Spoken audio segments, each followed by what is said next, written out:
கவிதையில் கிடையாது. அட காதலிக்கும் ஆட்கள் போல கவிஞர்கள் கிடையாது.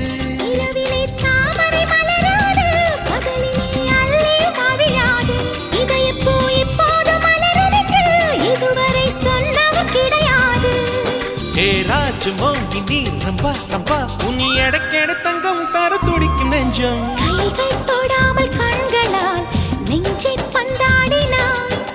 ரத்தம் வராமல் பார்வையால் என்னை துண்டாடினாய். மலரே ஒரு வார்த்தை பேசு இப்படிக்கு பூங்காற்று.